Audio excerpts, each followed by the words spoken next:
తీసుకున్నాం అధ్యక్ష. Honourable member. అధ్యక్ష, ఈరోజు హైదరాబాద్ అతిపెద్ద మహానగరంగా ఈ ప్రభుత్వం తీసుకున్న నిర్ణయం వల్ల ఎదిగే అవకాశం ఉంది అధ్యక్ష. ప్రత్యేకించి పాత నగరంతో పాటు కొత్త నగరంలో అభివృద్ధి చెందిన ప్రాంతాలు కూడా ట్రాఫిక్తో కొంత సతమతమవుతున్న పరిస్థితి, దానివల్ల వాయు కాలుష్యంతో పాటు ఇతరత్ర సమస్యలు కూడా వస్తున్న పరిస్థితుల్లో ప్రభుత్వం ఈ ఎలివేటెడ్ క్యారిడార్స్ను కానీ వీటిని కానీ తీసుకోవాల్సిన అవసరం చాలా పెద్ద ఎత్తున ఉందని తెలుస్తుంది అధ్యక్ష. ప్రత్యేకించి అది బేగంపేట కానీ కోటి యాబిడ్స్ లాంటి ప్రాంతాలు కానీ లేదంటే కొత్తగా నిర్మించబడ్డ మాధవపూర్ నుంచి అటు దుర్గం చెరువు కూడా ఎప్పుడైతే ఈ ఐటీ ఉద్యోగులు బయటకు వచ్చే సందర్భంలో చాలా సీరియస్ సమస్యలు వస్తున్నాయి అధ్యక్ష. కాబట్టి కొత్త నిర్ణయం వల్ల మూసీ రిజర్వేషన్ వల్ల దాదాపు 18 పైచిలకు కొత్త బ్రిడ్జెస్ కూడా అక్కడ వచ్చే అవకాశం ఉంటుంది. వాటి వల్ల ట్రాఫిక్ కొంత మంచిగా అయినప్పటికీ కూడా ఈ ప్రాంతాలు ఏవైతే ఆల్టర్నేట్ ప్లేసెస్ లేవో ఆ ప్రాంతాలు కొంత ఇబ్బందికరంగా ఉండే పరిస్థితి ఉంది. దాదాపు పెరిఫెరల్గా మనకు 1,20,00,000 పైచిలకు జనాభా హైదరాబాద్లో నివసిస్తుండడం, 20 నుంచి 30 లక్షల మంది పైచిలకు హైదరాబాద్కు పరిసర ప్రాంతాల నుంచి గ్రామీణ ప్రాంతాల నుంచి వచ్చే పరిస్థితి ఉన్నది. కాబట్టి ఇలాంటి కంజెషన్స్ కనుక మనం వీటి ద్వారా ప్రతిపాదిత అంశాల ద్వారా కనుక మనం నివృత్తి చేసుకోగలిగితే హైదరాబాద్ ది బెస్ట్ సిటీగా మన ముఖ్యమంత్రి గారు ఏ విధంగా హైదరాబాద్ను తీర్చిదిద్దాలనుకుంటుండో నిజంగా భారత్ ఫ్యూచర్ సిటీకి ఉండే లక్షణాలన్నీ కూడా మనం వీటిని తీసుకోవడం ద్వారా వస్తుందని నేను భావిస్తున్నా అధ్యక్ష. చేయాలని కోరుతున్న అధ్యక్ష. Thank you. Honourable minister.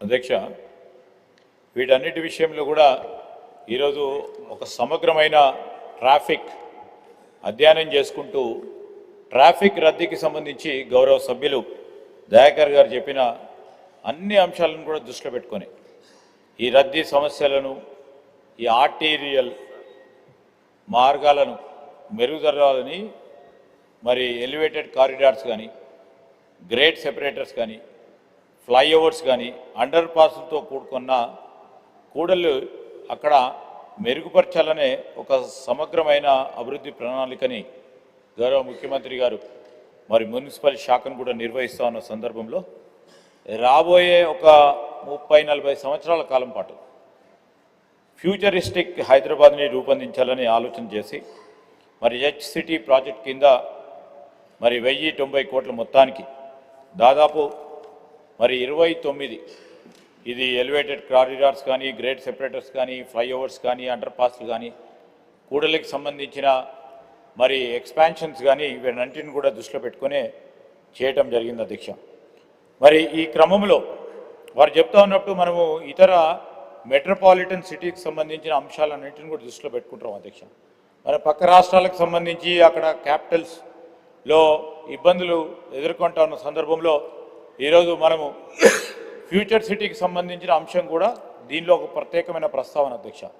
ఒక పరంగా వెస్ట్ సిటీ సార్ మీకు కూడా చూశారు అధ్యక్ష, మీరు సాయంకాలం పూట అనేక సందర్భాల్లో కూడా మరి పీక్ ఆఫీస్ టైంలో కూడా ఎదుర్కొంటున్న సమస్యలను కూడా దృష్టిలో పెట్టుకొని ఇక్కడ ఓన్లీ వెస్ట్ సిటీకి సంబంధించి వెస్ట్ పార్ట్ ఆఫ్ హైదరాబాద్ పూర్తి స్థాయిలో రద్దీ అయ్యే ప్రమాదం కనబడతా ఉంది. రేపు రాబోయే కాలంలో మరో బెంగళూరు, మరో ఢిల్లీయో, మరో ముంబై సిటీస్ కాకుండా ఉండాలని మళ్ళా డీకంజెషన్ చేయాలి ట్రాఫిక్. అదే విధమైన సమతుల్యంగా 4 corners of Hyderabad has to developed అధ్యక్ష. సమతుల్యంగా డెవలప్ చేయాలనే ఉద్దేశంతోనే ఇవన్నిటిని కూడా కార్యాచరణ తీసుకొని యుద్ధ ప్రాతిపదిక మీద పెద్ద ఎత్తున ముందుకు తీసుకెళ్తా ఉన్నాం అధ్యక్ష. ఈరోజు టైం లిమిట్స్ పెట్టి ప్రతి సందర్భంలో ప్రతి అంశంలో కూడా వారానికి ఒకసారి మరి మినిమం ముఖ్యమంత్రి గారి నేతృత్వంలోనే వీటికి సంబంధించి అధికారులతో సమీక్ష చేసుకొని పనికి సంబంధించి ఏ విధంగా వేగవంతమవుతా ఉంది, ఎక్కడ ఇబ్బందులు ఉన్నాయి, ఎక్కడ ఛాలెంజెస్ ఏర్పడతా ఉన్నాయి అనే అంశం విషయంలో ఒక ప్రత్యేకమైన దృష్టితో ముందుకెళ్తా ఉన్నాం. ఇవన్నిటిని కూడా మరి గౌరవ సభ్యులు చెప్పిన అనేక అంశాలను కూడా దృష్టిలో పెట్టుకొని ఈరోజు ఒక మోడల్ సిటీగా, అంటే మోడల్ సిటీ అని అందరం అంటూ ఉంటాం అధ్యక్ష, రాబోయే కాలంలో ఫ్యూచరిస్టిక్ సిటీ ఏ విధంగా ఉండాలనే ఆలోచనతోనే ఒక కార్యాచరణ తీసుకొని ముందుకెళ్తున్నామని గౌరవ సభ్యులకు తెలియజేస్తున్నాం అధ్యక్ష. మహేష్ కుమార్ గారు. అధ్యక్ష ధన్యవాదములు. ఇదొక